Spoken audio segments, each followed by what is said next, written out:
Okay, so just got done doing the Sync 3 swap from Sync 2. Let's go ahead and shut the door so you don't have to hear the annoying beep over my annoying voice.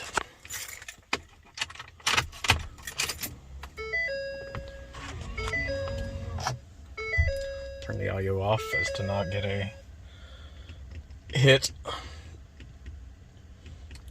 Okay, so I'll post a link to the USB port that I used. So whenever you take out the Sync 2 system, you take out the factory AV plug that's in there along with the SD port or SD card slot for the maps, because all that's integrated into the head unit now. So I punched a hole through the back of this, routed my cable through to where that's not hanging out all the time. And again, that's where it comes out.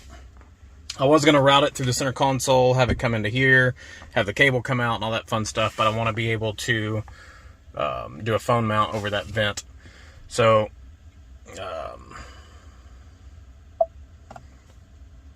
as to not show the maps, let's see if it can not bleed out. So this is Sync 3.4, media, climate. I still retained all of my factory setup, so heated steering wheel, heated and cooled seats. Go ahead and turn that off. Phone. The process took maybe 25 minutes to install. I mean, the most difficult thing was you pop off this corner here, and it came with a bit driver that fit it perfectly. You pull out the screw here, and then this whole bezel comes out. Inside there, you've got 4 screws. You take out the factory Ford Sync 2, take off the mounting brackets. It's all one piece.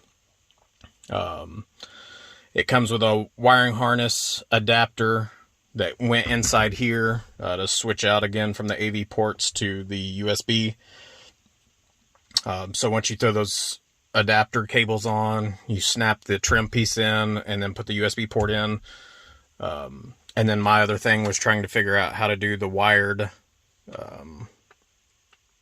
USB cable to my phone, so that way then I could do more than just Pandora to the phone, or excuse me, to the head unit.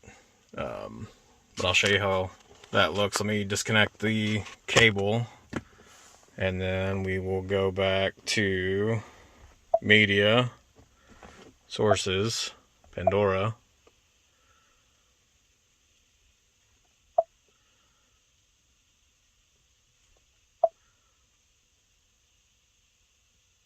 But